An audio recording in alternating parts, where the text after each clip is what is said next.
invitar, iglesia, que abra la palabra del Señor en Santiago capítulo 1, versículo 12. Después del servicio le vamos a dar una cordial bienvenida y recoger la ofrenda. Siento que tenemos que entrar en la palabra ahorita. Santiago capítulo 1, versículo 12. We're going to be reading out of the book of James, chapter 1, verse 12. Bendiga con un fuerte amén cuando ya esté allí.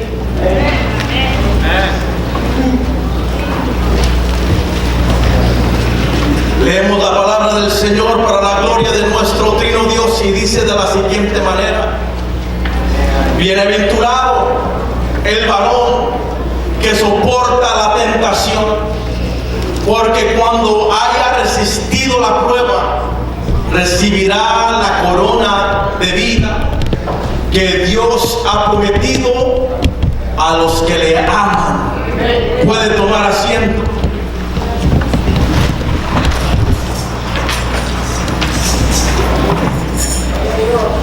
Cuando usted estudia la historia de la iglesia, va a encontrar varias cosas que le va a traer alegría a su rostro, pero a la misma vez van a haber cosas que le van a dar mucha tristeza, que aún va a llorar. Si usted pudiera decir yo amo a Dios con todo mi corazón, significa que usted ama a su pueblo también. Y al estudiar la historia de la iglesia, usted va a encontrar como hombres y mujeres dieron su vida al 100% por la causa del Evangelio.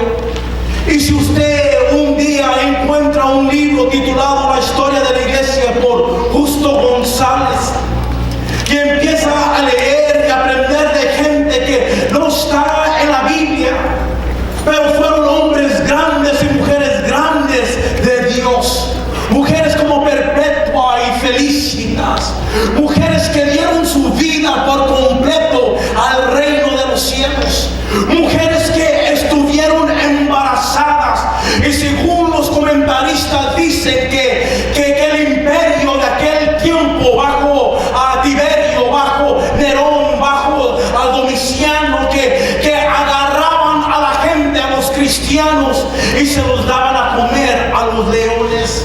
Cuando yo leí eso hace muchos años atrás por primera vez, me puse a llorar. Y aún como ser humano no pude comprender cómo es que una mujer se puede dejar devorar de esa manera por un león, una fiera que no ha comido por muchos días. Luego los comentaristas continúan diciendo, si el padre o la madre no querían negar a Cristo, que agarraban a los niños y los vestían con pieles de animales y los metían a las arenas, a los estadios, arena porque se cubre con arena la sangre de los santos. Y ahí están el papá y la mamá y mirando que sus hijos siendo devorados de esa manera. Y Justo González testifica que estos santos se postraban delante de todos los que estaban en el estadio y daban gloria a Dios porque sus hijos eran dignos de morir por el Evangelio. Pero ¿qué sucede en la vida del creyente que dice no niego a Cristo por nada y para nada? Puedes quitarme la vida, puedes quitarle la vida a mis hijos y yo no voy a renunciar mi fe en Cristo Jesús. Ahora esto sucedió en el siglo I, II y en adelante. Pero usted piensa que habrá cristianos con esa misma clase de mentalidad en el siglo XXI. Habrá cristianos que amen a Dios tanto que digan yo no renuncio a Cristo, quítame mi hijo, mi hija, pero a Cristo no le niego. Me acuerdo de un varón que estaba fuerte en aquel tiempo, bien formado para que me entienda. Y él me dijo: pastor, me pueden quitar todo, pero a mis hijos no. Y si un día me piden que niegue a Cristo por la vida de mis hijos, prefiero quedarme con mis hijos y renunciar a Cristo. Y se me viene a la mente como ahorita por medio del grupo terrorista ISIS está decapitando a cristianos. Y según lo que dice la Asamblea de Dios, no lo va a ver en el noticiero, pero por medio de las noticias cristianas va a encontrar unas cosas muy asombrantes. Que el grupo ISIS está secuestrando a las esposas de los pastores, sí, y le está diciendo al pastor: renuncia a Cristo o lo voy a matar. Y según lo que nuestra asamblea dice, que ellos prefieren morir y la mujer está en agonía. Y algunas son más violentas, que lo digo cuidadamente porque hay niños, pero algunos aún abusan sexualmente de su mujer en frente del marido para que renuncien a Cristo. Pero ¿qué sucede en la vida del creyente que dice: puedes hacer todo, me puedes quitar todo, pero a mi Cristo no renuncio? Habrá esa clase de cristianismo en el siglo en que vivimos, o simplemente somos aquellos que dicen: así amo a Dios, pero con mis hijos no te los entrego. A mi esposa no te lo doy, prefiero renunciar a Cristo. Hoy entro en la segunda parte de la serie La Iglesia de Cristo, pero con el título que la iglesia va a ser perseguida, pero debemos que serle fiel. Ponga atención en esta noche. Juan, caminando por la isla de Patmos, Dios le empieza a hablar y revelar ciertas cosas, y puede testificar que él está en el Espíritu en el día del Señor. Qué profunda es esta palabra, poder decir: estoy en el Espíritu. Para usted, ¿qué significa estar en el Espíritu? ¿Qué significa adorar en el Espíritu? Juan dice: yo estoy o estaba en el Espíritu en el día del Señor. Porque la vida del cristiano debe que ser una vida espiritual, una vida llena del Espíritu, dentro de la iglesia y fuera de la iglesia. Cuando todo va bien y aún cuando todo va mal, debemos que ser personas del Espíritu. Y Juan puede testificar, el mismo escritor de Apocalipsis, el apóstol Juan, él puede testificar que Dios busca adoradores que le adoren en espíritu y en verdad. Juan es testigo de lo que es la presencia del Espíritu Santo.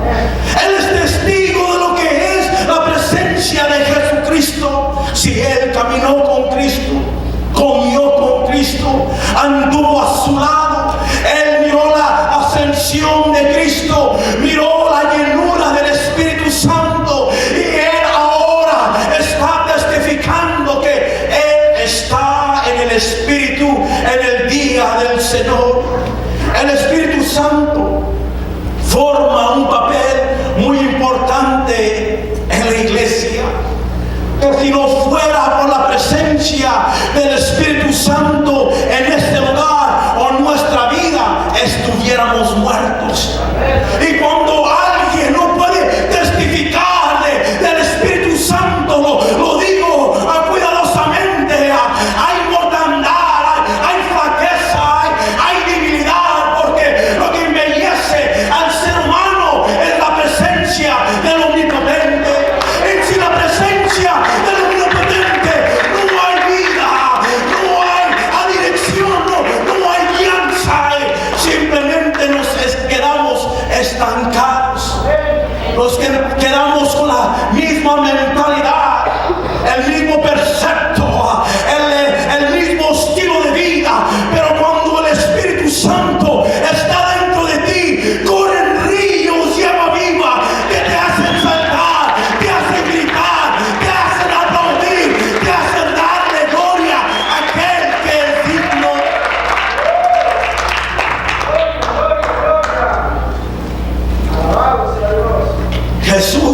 decía a los discípulos que tenían que quedarse en Jerusalén hasta que sean investidos con el poder de lo alto, el Espíritu Santo. Había gran necesidad, que es más que simple ser sellado en el momento que creíste en Cristo y le aceptaste. Es mucho más que ello. Y el libro de Hechos testifica que recibiréis poder cuando el Espíritu Santo haya venido sobre vosotros. Y Juan está testificando. Estaba en el Espíritu en el día del Señor. Para poder recibir palabra de Dios, tienes que andar en el Espíritu. Y Juan 6:63 dice que el Espíritu es el que da vida. La carne para nada aprovecha. Las palabras que yo os he hablado son espíritu y son vida. Para poder discernir la palabra de Dios, tienes que andar en el Espíritu. Si no las puedes discernir, no las puedes vivir. Qué interesante es, porque para poder recibir palabra de Dios y para poder discernirla, todo es por medio del Espíritu Santo. Primera de Corintios 2:14 dice: pero el hombre natural no percibe las cosas que son del Espíritu de Dios, porque para él son locura y no las puede entender, porque se han de discernir espiritualmente. Y en esta noche, amado hermano, le pido con todo mi corazón, abra sus oídos espirituales a lo que el Espíritu dice a la iglesia Nuevo Amanecer. Si usted vive para la carne, no va a recibir palabra de Dios en esta noche. Si usted vive en la carne, no las va a entender de ninguna manera. Todo esto se recibe y se entiende por medio del Espíritu de Dios. Porque los que son de la carne piensan en las cosas de la carne, pero los que son del Espíritu, en las cosas del Espíritu. Porque el ocuparse de la carne es muerte, pero el ocuparse del Espíritu es vida y es paz. Y lo que Juan les está diciendo a las 7 iglesias: soy hombre de espíritu, hombre espiritual, que he recibido palabra viva para tu alma.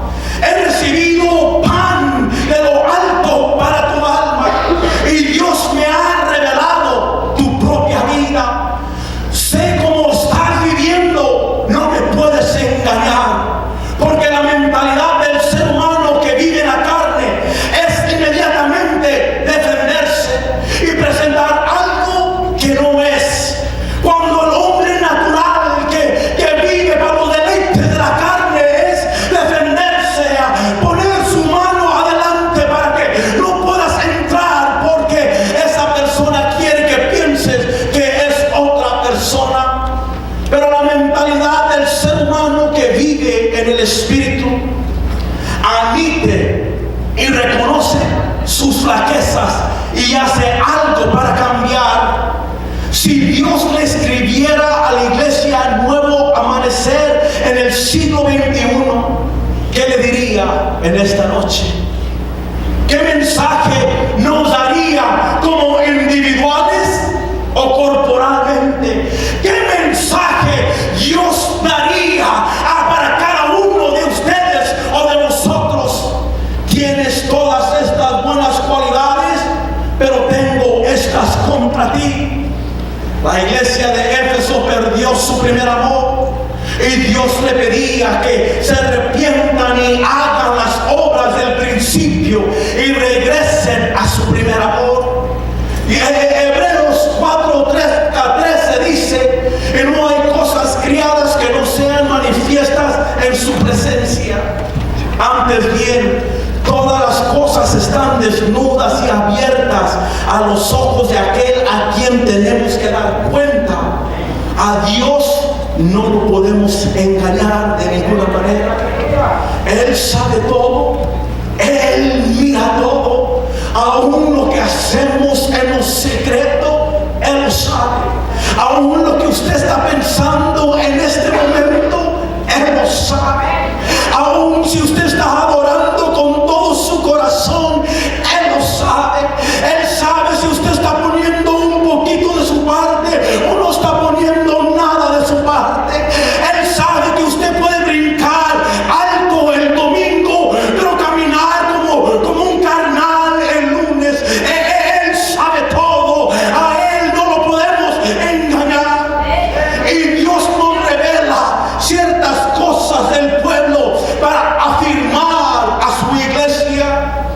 La vida de uno se refleja por cómo vive, habla, se viste, se conduce. Su testimonio, su ejemplo, su dedicación y su fidelidad. Y aquí está Juan recibiendo palabra de Dios para las 7 iglesias de Asia. Apocalipsis es revelación, que literalmente en el griego significa quitar o destapar el velo. La revelación de las cosas ocultas solo conocidas por Dios. Y Juan le está dando una revelación profunda del pastor de las 7 iglesias.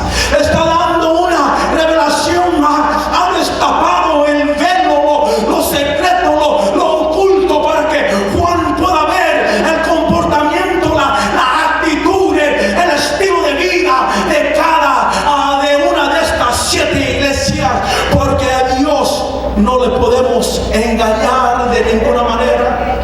Y Juan ahora obtiene la revelación y el mensaje para cada iglesia, que aunque es fuerte, la iglesia lo tiene que aceptar, pero aceptarlo, la iglesia tiene que cambiar. ¿Cuántas veces una palabra debe que ser repetida para que la iglesia entienda? ¿Cuántas veces uno tiene que leerla, el mismo pasaje, para decir, esta palabra es para mí y tengo que mejorar mi vida? En Apocalipsis capítulo 2 versículo 7, el que tiene oído, ¿cuántos tienen oídos hoy? Oiga lo que el Espíritu dice a las iglesias. Al que venciere, le daré a comer del árbol de vida, el cual está en medio del paraíso de Dios. Todos comimos del árbol en el huerto de Edén. La Biblia dice que había varios árboles, sí, pero había un árbol de la ciencia del bien y del mal que no lo tenían que tocar o comer, que trajo por resultado la desobediencia y rebeldía contra Dios, su palabra, muerte física y aún muerte espiritual. Y Cristo le está diciendo a Juan, dile a mi iglesia, el que tiene oído, oiga lo que el Espíritu dice, porque hay otro árbol en medio del paraíso de Dios, que el que pruebe de ese árbol tendrá vida eterna, vida en abundancia, y vivirá para siempre si prueba de ese árbol de vida. Iglesia, Dios quiere que pruebes de ese árbol de vida para que tengas vida y vida en abundancia. Apocalipsis nos habla de ese libro o de ese árbol, el árbol de la vida, que produce 12 frutos, da cada mes su fruto, y las hojas del árbol sirven para la sanidad de las naciones. Si Adán y Eva hubieran comido del árbol de la vida en el huerto, nunca hubieran muerto y el pecado no hubiera entrado en el mundo. Pero quiero decirles algo antes de entrar en el consejo de la palabra. Es tiempo que la iglesia entienda quién es en Cristo Jesús, porque si uno no puede entender en realidad quién es, si uno no en realidad entiende quién es, y con esta frase se me viene algo a la mente, porque la mayoría de la gente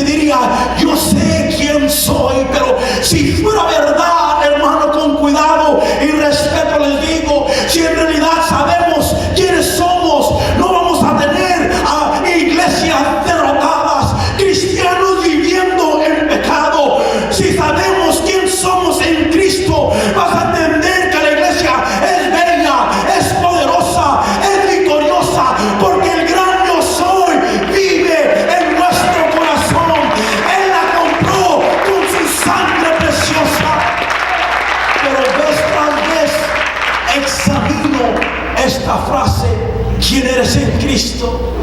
Y si uno en realidad sabe quién es, no se irá por cada viento de doctrina, no se irá por un problema en iglesia, no caerá en el pecado fácilmente. Amado hermano, el diablo no tiene poder ni autoridad sobre tu vida. Él está derrotado. Cristo lo venció en la cruz del Calvario, y como Él venció, la iglesia también ha vencido. Pero es interesante poder examinar esta misma frase o pregunta: ¿quién eres en Cristo? ¿Por qué miramos tantas iglesias que cierran sus puertas? El cristianismo muerto que no anda en el Espíritu. ¿Por qué les digo todo esto? Porque es tiempo de dejar de poner excusas de la forma en que vivimos hablando del pecado. Es tiempo de dejar de culpar a Adán y Eva por el pecado y asumir la responsabilidad y vivir en la libertad de Cristo. Por eso Juan enfatiza: estoy en el Espíritu, porque Él quiere que las iglesias de Asia comprendan: ¿dónde está el Espíritu de Dios? Hay libertad para adorarle, para bendecirle, para vencer, para ser más que vencedor. Estoy en el Espíritu, y en tanto que estoy en el Espíritu, he sufrido tal como ustedes han sufrido, pero no he negado a mi Cristo. Mentiras del diablo, que tenemos que vivir y practicar el pecado. El mismo Juan nos dice en 1 de Juan 5:18 que sabemos que todo aquel que ha nacido de Dios, ¿cuántos han nacido de Dios? No practican el pecado. Pues aquel que fue engendrado por Dios le guarda, y el diablo, el maligno, Satanás, no le toca, porque hay un Dios todopoderoso que le guarda, le defiende, le levanta en alto. Juan nos dice que para los que tienen vida eterna no van a perecer de ninguna manera, y que nadie nos puede arrebatar de sus manos o de las manos de su Padre. Dios nos guarda, nos protege, nos liberta. ¿Por qué? Porque Él nos ama. El diablo está derrotado, iglesia, y es tiempo que vivamos en la libertad de Cristo y parar de poner excusas. Hay tantas palabras en la Biblia que expresan lo que la iglesia es. Es más de bella, es más de poderosa, más de victoriosa. La Biblia afirma que somos más que vencedores por medio de aquel que nos amó. ¿Cuántos más que vencedores están en este lugar?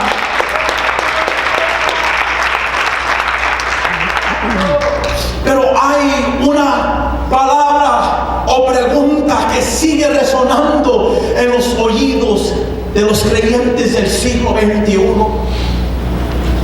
¿Quién nos separará del amor de Cristo? Esta palabra sigue como un eco, siglo tras siglo, tras siglo, tras siglo. ¿Por qué? Porque Pablo había entendido de que cualquier cosita, la gente es separada del amor de Cristo.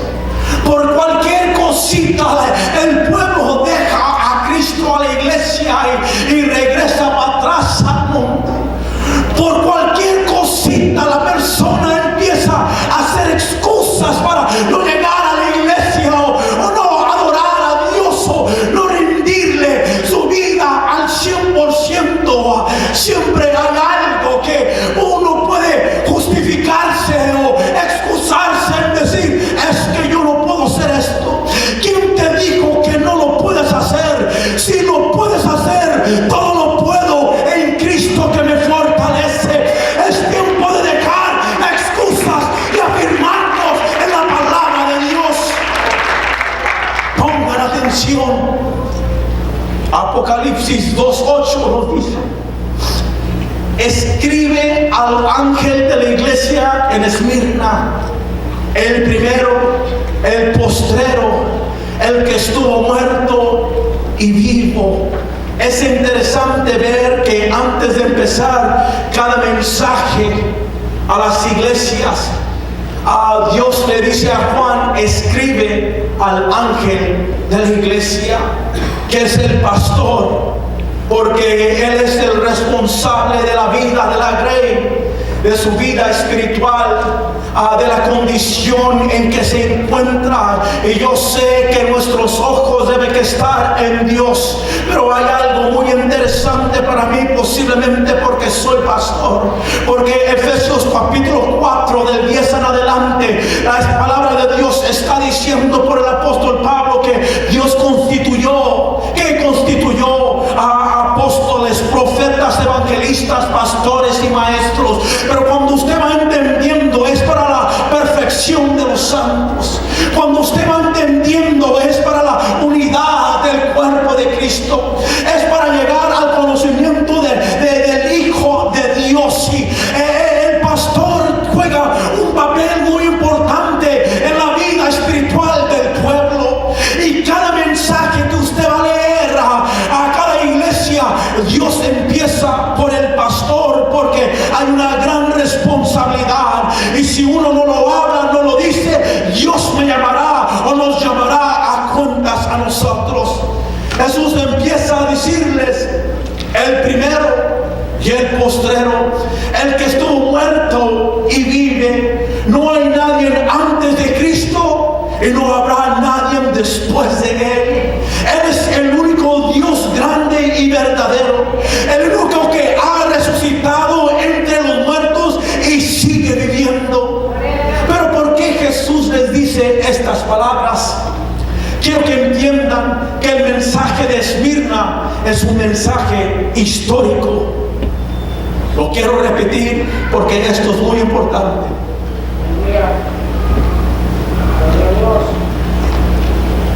El mensaje de Esmirna es un mensaje histórico. Voy a pedir a los mujeres que me traigan más agua.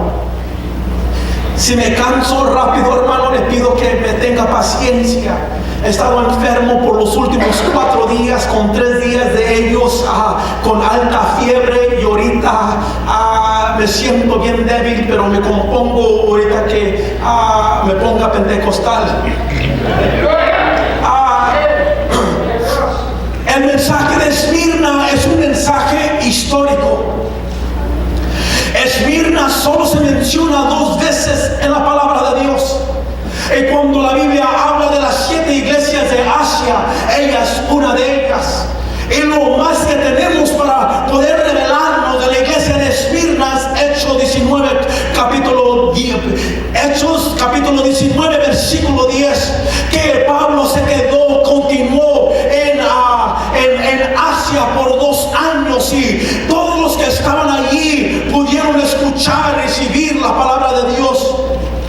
Esmirna era una ciudad muy antigua, aproximadamente unas 30-40 millas de la ciudad de Éfeso.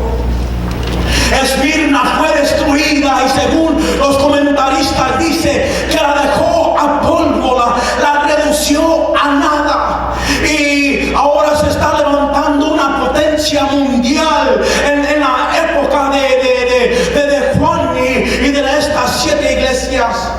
Permaneció en ruinas hasta que los griegos llegaron y la reconstruyeron. En cierta forma, es una ciudad que murió y resucitó. Para los habitantes de esa ciudad era significativo el tema de la resurrección, y así se presentó Jesús a ellos, que Él es el primero, Él es el último, que estuvo muerto y ahora vivo. Jesús se está relacionando con un pueblo, con una comunidad, con una ciudad que estaba muerta y ahora vive. Es interesante ver que Cristo comienza cada mensaje a las iglesias volviendo a la visión de sí mismo. En el capítulo 1, escogiendo algunas de las características de su naturaleza. A los de Éfeso se refiere a sí mismo como el que tiene las 7 estrellas en su mano derecha y se pasea en medio de los 7 candeleros de oro, haciendo énfasis en su provisión fiel para estas 7 iglesias. A Esmirna le enfatiza su naturaleza eterna, el primero y el último, a su muerte por los pecados, el que murió, y su resurrección, el que volvió a vivir. Esta imagen del Señor es muy apropiada para dar ánimo a quienes estaban bajo amenaza de sufrimientos y de muerte. La expresión el primero y el postrero sugiere a la eternidad de Cristo. Jesucristo se identifica con una iglesia sufriente, como sufrió el trauma de la muerte, pero venció de manera contundente. El que estuvo muerto y el que vivo sugiere aún cuando los creyentes padecieran el sufrimiento de la muerte, vivirán de nuevo en la virtud de la resurrección de Jesucristo. Porque yo vivo y vosotros también viviréis, dice Jesucristo. Juan está escribiendo todo lo que escucha y todo lo que ve. Poder estar en el Espíritu es poder decir que es quitado de este lugar espiritualmente y puesto ante los otros. Juan está escribiendo todo lo que escucha y todo lo que ve. Yo conozco tus obras, tu tribulación y tu pobreza, pero tú eres rico. Juan les dice, iglesia, nuevo amanecer, todo aquel que tiene a Cristo como su Dios es rico. Jehová es mi pastor y nada me faltará. No se determina por lo que tengo en el banco, se determina lo que Él hizo en la cruz del Calvario.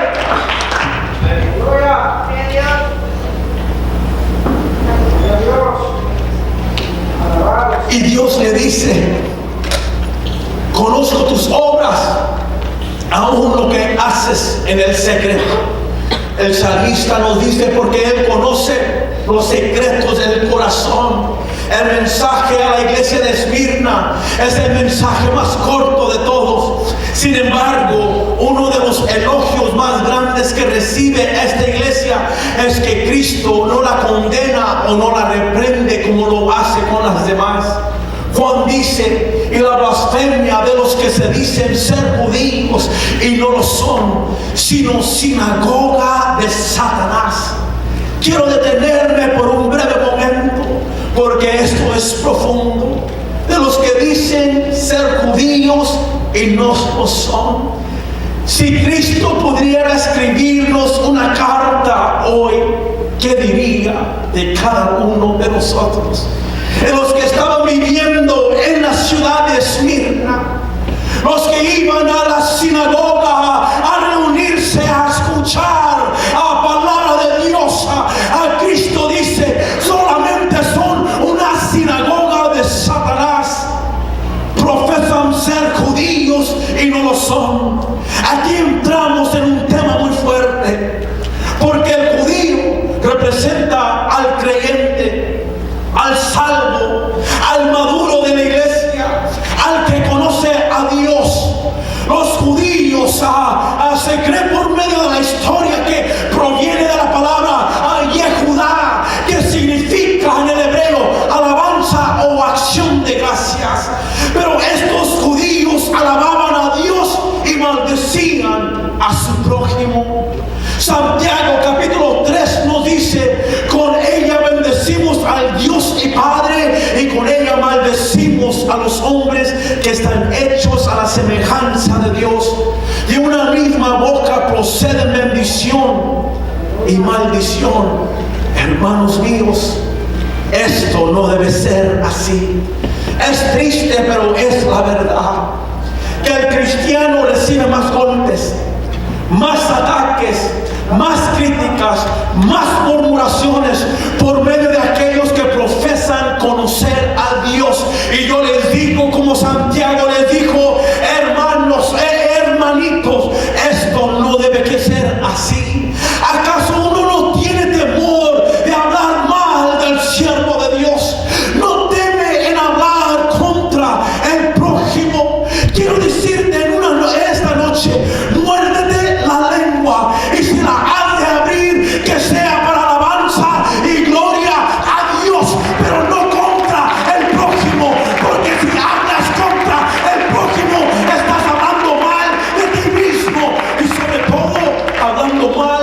de Dios.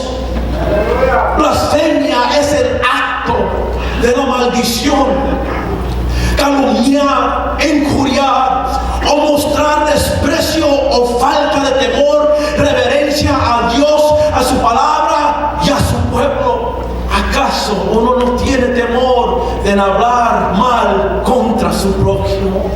En una ocasión Jesús le dijo a los judíos que estaban a su alrededor: vosotros sois de vuestro padre el diablo. Y hablando de gente que era, entre comillas, religiosa, era espiritual, era madura, conocía palabra de Dios ya. Y aquí Jesús le está diciendo: hey, te crees hijo de Abraham y no lo eres.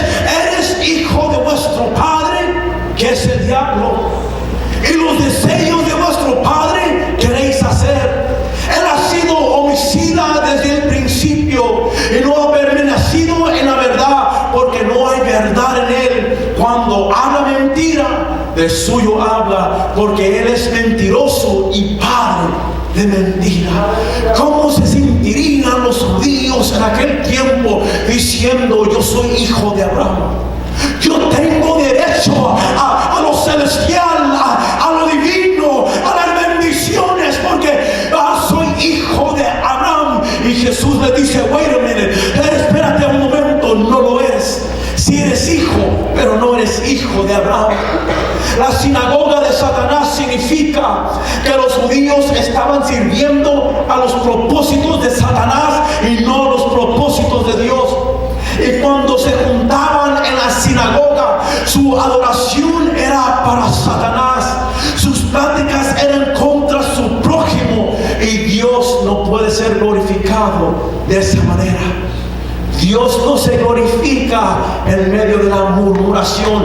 Aun si usted tiene o siente que tiene el derecho de hablar mal de alguien, aun si alguien le hizo un mal, usted no tiene el derecho de hablar mal contra su prójimo. Aquí la iglesia de Esmirna se encuentra en una situación muy dura. Por un lado tiene a los que profesan conocer a Dios, a los judíos, atacándolos, murmurando contra ellos, criticándolos y desanimándoles de varias maneras. Y del otro lado tenían a los que no son judíos, pero ambos les estaban persiguiendo. Ambos creían en la adoración del imperio romano, y Esmirna miró cómo levantaban altares en aquel tiempo, templos para la adoración falsa. Cuando los romanos conquistaron la región, los ciudadanos de Esmirna inventaron la diosa de Roma para congraciarse con los romanos y probarle su lealtad. Quiero decirle algo, amado hermano, que yo pienso que nosotros vamos a ser probados para poder mostrar nuestra lealtad a Dios. Si en realidad le somos fiel o le somos un infiel. Y el momento va a llegar, y es mucho más con la tentación. No me refiero a la tentación, pero con eso usted también puede ser probado. Es más profundo. Estoy hablando de renunciar a Cristo o servirle con todo su corazón. Años más tarde, esta fue la primera ciudad a la que el Senado romano le dio autorización de construir un templo en honra del emperador que se llama César, pero en aquel tiempo era Tiberio, luego fue Nerón, luego Domiciano. Todo aquel que no se postrara y adoraba al emperador era puesto a muerte. Escúchame. Y Jesús le dice a Juan: escribe al ángel de la iglesia y dile a mi ángel o al pastor de esa iglesia de Esmirna: no temas en nada lo que vas a padecer. He aquí, el diablo echará a algunos de vosotros en la cárcel para que seáis probados, y tendréis tribulación por 10 días. Escúcheme. ¿Por qué Dios permite la tribulación y la persecución en la iglesia? Uno, por su naturaleza, piensa que si Dios significa que todo me va a ir bien y nada mal me va a pasar. Es la mentalidad humana. ¿Por qué Dios permite tribulación y persecución a su iglesia? Al estudiar la vida de los profetas, de los apóstoles, los discípulos, te darás cuenta que la mayoría murieron por la mano de alguien que profesaba conocer a Dios o la mano de alguien que aborrecía a Dios. Pedro nos dice en sus cartas que hay peligro para todo cristiano que crece en la fe. Escucha, para todo cristiano que crece en la fe, porque hay falsos profetas y maestros alrededor nuestros que vamos a ser perseguidos por causa de la justicia de Dios. Escúchame, quiero leerte algo que es un poquito largo, pero te lo quiero leer. Primera de Pedro, capítulo 4 del 12 al 17. Primera de Pedro, capítulo 4 del 12 al 17, y luego voy a empezar a tratar de terminar. Amados, no os sorprendéis del fuego de prueba que os ha sobrevenido, como si alguna cosa extraña os aconteciese, sino gozaos por cuanto sois partícipes de los padecimientos de Cristo, para que también en la revelación de su gloria os gocéis con gran alegría. Puedes gozarte con gran alegría en medio de la tribulación y la persecución.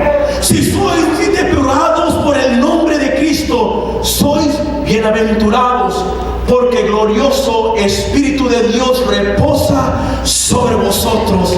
Ciertamente de parte de ellos Él es blasfemado, pero por vosotros es glorificado. Así que ninguno de vosotros padezca como homicida, ladrón, malhechor, o por entremecerse en lo ajeno. Pero si alguno padece como cristiano, no se avergüence, sino glorifique a Dios por ello. Porque es tiempo de que el juicio comience por la casa de Dios. Y si primero comienza por nosotros, ¿cuál será el fin de aquellos que no obedecen al Evangelio de Dios? Si el juicio va a empezar por medio de nosotros, ¿qué se espera de aquellos que no tienen en reverencia o no obedecen la palabra de Dios? Aquí continúo. El Señor les advierte a los cristianos de Esmirna que pasarán por tribulación. La palabra tribulación en el griego es presión, angustia, carga, persecución, aflicción. También esta palabra era usada por los romanos para describir un tipo de tortura en que ponían la víctima bajo piedras pesadas. Iban muriendo poco a poco hasta que se asfixiaban por el peso. ¡Qué interesante! Esta es la misma palabra que Jesús mencionó en su sermón referente a los últimos tiempos en Mateo capítulo 24. Entonces se entregarán a tribulación, os matarán, seráis odiados de todas las naciones por causa de mi nombre. Muchos tropezarán entonces y caerán y se traicionarán unos a los otros, y unos a otros se odiarán, y se levantarán muchos falsos profetas y a muchos engañarán, y debido al aumento de la iniquidad el amor de muchos se enfriará, pero el que persevera hasta el fin, ese será salvo.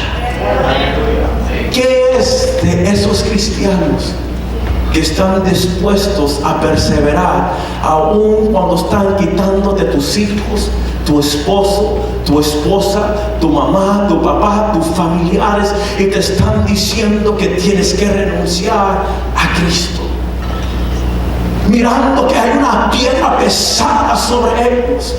Ya no pueden respirar. ¿Qué es lo que vas a hacer en ese momento?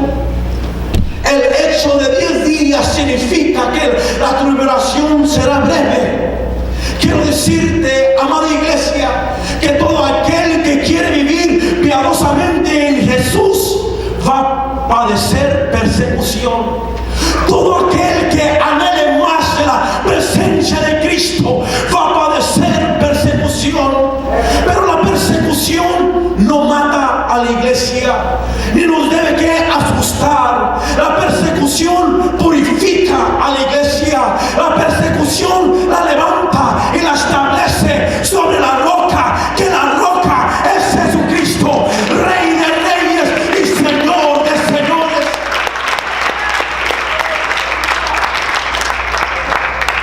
Pero aún a usted a escuchar la palabra persecución entra temor.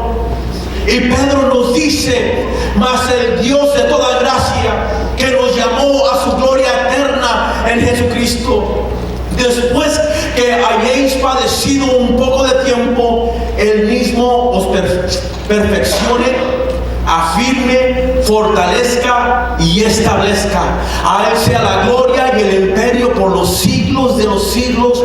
Amén. Entonces la tribulación, la persecución debe que perfeccionarnos, afirmarnos, fortalecernos y establecernos.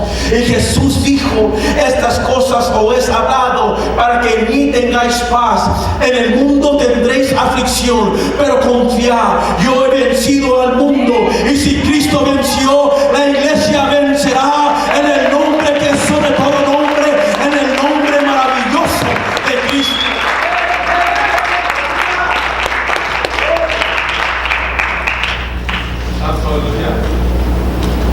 La iglesia de Esmirna era obligada a que César es el Señor, postrarse ante Él y adorarle. Pero el elogio que Jesús le da a la iglesia de Esmirna por sus obras era que hay un solo Dios y su nombre es Jesucristo, y no nos postramos ante César. En ese tiempo el pastor de la iglesia de Esmirna era Policarpo. Aquí me entro un poquito más de historia. Se cree por medio de los comentaristas que en el tiempo aquel el pastor era Policarpo. Policarpo conocía a Juan y aún a otros apóstoles. La carta de los Efesios se escribió en el año 60 y aproximadamente Apocalipsis se escribió en el año 95. Y cuando estás estudiando los tiempos puedes darte cuenta que Policarpo nació en el año 69 y él fue asesinado en el año 155. Pero a Policarpo, ya un anciano de la edad de 86 años, pastor de la iglesia de Esmirna, mirando sus obras, la condición de ellas. Y aquí está Juan escribiéndole al ángel de la iglesia, que se presenta al imperio romano aquel tiempo, y le dicen a Policarpo, niega a Cristo, renúnciale. Y Policarpo tiene por mente a decir, si todos los años que he vivido, mi Cristo nunca me ha hecho ningún mal, siempre ha sido fiel y bueno conmigo. Y el imperio llega a Policarpo y le dice, renuncia a Cristo, te vamos a amarrar y vamos a encenderte en fuego. Lo que me fascina de Policarpo es lo siguiente: él dice, si renuncio a mi Cristo, voy a quemarme eternamente. Así que enciende la mecha y quémame vivo, porque este dolor, este arder va a ser por un breve momento, pero yo voy a estar en las bodas del Cordero. Yo voy a ver a Cristo cara a cara. Yo no niego a mi Cristo, viejito de 86 años. Yo prefiero morir que negar a Cristo. Él dijo, las llamas de este mundo solo duran por un momento, pero si niego a Cristo, voy a ser quemado por toda la eternidad. Iglesia, nuevo amanecer. Habrá una iglesia aquí, un pueblo aquí, que diga, pase lo que pase, yo no renuncio a mi Cristo. A lo contrario, yo le alabo, yo le alabo, yo le bendigo, yo le glorifico. Sé fiel hasta la muerte y yo te daré la corona de la vida.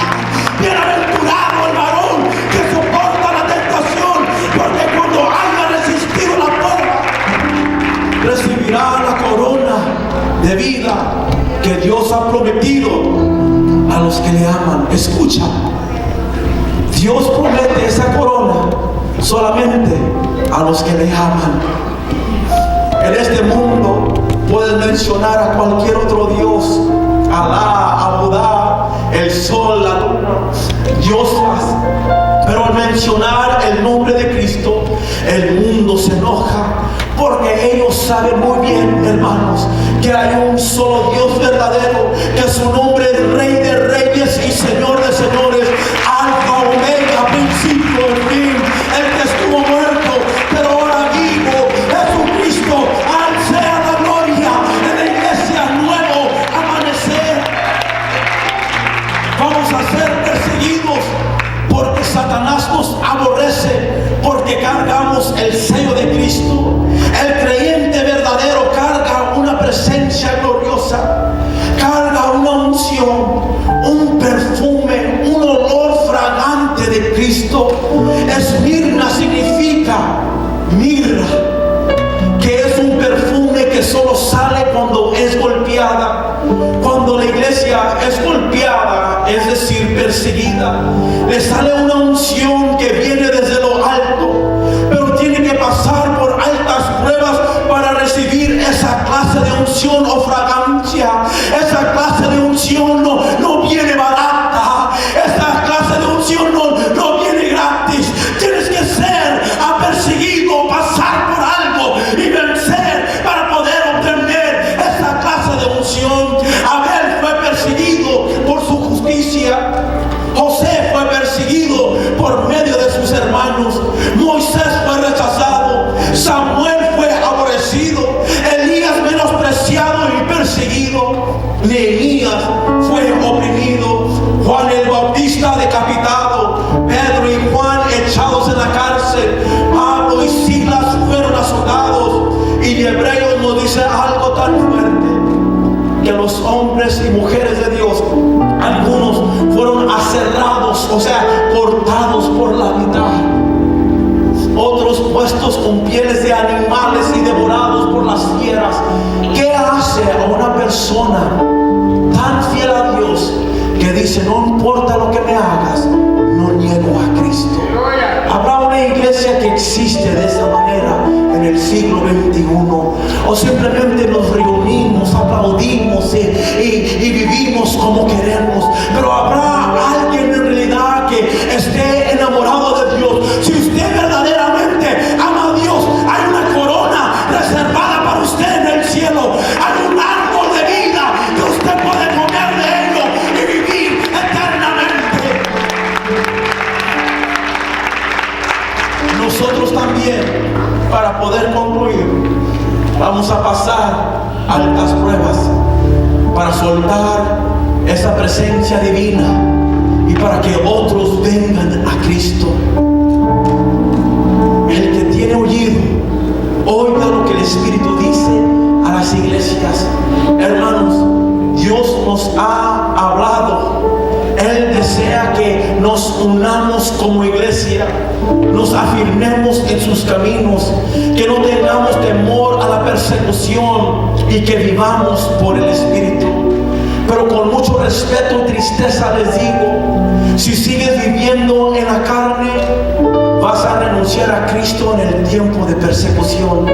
Si aún no estás dispuesto a morir por la carne, ¿cómo es que vas a morir por Cristo? Si ahorita no puedes renunciar los deseos o las pasiones carnales, en ese tiempo vas a negar a Cristo.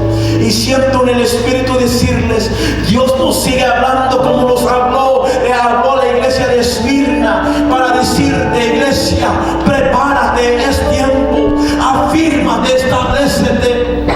Se dice que la gente de hoy sí está dispuesta a recibir a Cristo, llegar a la iglesia, pero no está dispuesta a morir por Él o los deseos carnales. Esa clase de evangelio no sirve y no te lleva al cielo. El evangelio es: si alguno quiere venir en pos de mí, niéguese a sí mismo, tome su cruz cada día y sígame. Porque todo aquel que quiera salvar su vida, la perderá. Y todo aquel que pierda su vida por causa de mí, esta la salvará. Si vives en la carne, estás en división, murmuras contra tu prójimo, no tienes convicción cuando fallas a la iglesia. Si no le alabas con toda libertad, es porque hay un pedazo de carne que te está deteniendo. Es más probable que no defiendas tu fe en el tiempo de persecución. Iglesia, escucha. Y si te quedas para la gran tribulación, que es algo muy aparte que no me voy a meter, es más probable que agarres la bestia, la marca de la bestia, que es 666. Pero si tú mueres para Cristo, vivirás eternamente con Él. Cristo le dijo a Juan: dile al ángel de la iglesia de Esmirna, el que venciere no sufrirá de la segunda muerte. La palabra venciere tiene por definición ser victorioso por creer en Cristo, perseverando y manteniéndose fiel como uno que vive para Cristo. Todo aquel que es nacido de Dios va a escapar la segunda muerte. La Biblia describe la segunda muerte, es la muerte del alma, es el castigo eterno, donde el gusano no muere y hay el crujir de dientes. Y Apocalipsis, Juan escribiendo, capítulo 21, versículo 8, ya voy a terminar. Pero los cobardes, incrédulos, los abominables, los homicidas, los fornicarios, hechiceros, los idólatras y todos los mentirosos tendrán su parte en el lago que arde con fuego y azufre, que es la segunda muerte. Iglesia, Nuevo Amanecer, no somos cobardes, somos hijos del Altísimo. El reino de los cielos sufre violencia y los violentos lo arrebatan. Hay vida eterna con Cristo para nosotros. La salvación de nuestra alma es más que la calle de oro, es más del mar de cristal. La eternidad se trata que veremos a Cristo cara a cara, seremos semejantes a Él, porque le veremos tal como Él es.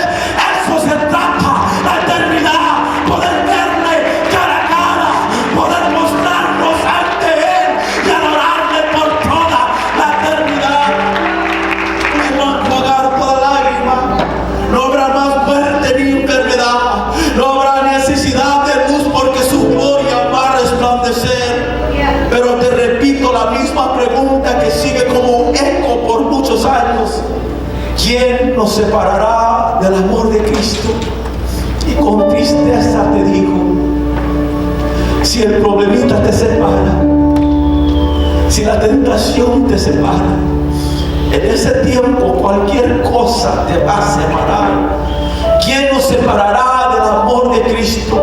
Tribulación, angustia, persecución, hambre, desnudez, peligro o espada. Antes, en todas estas cosas somos más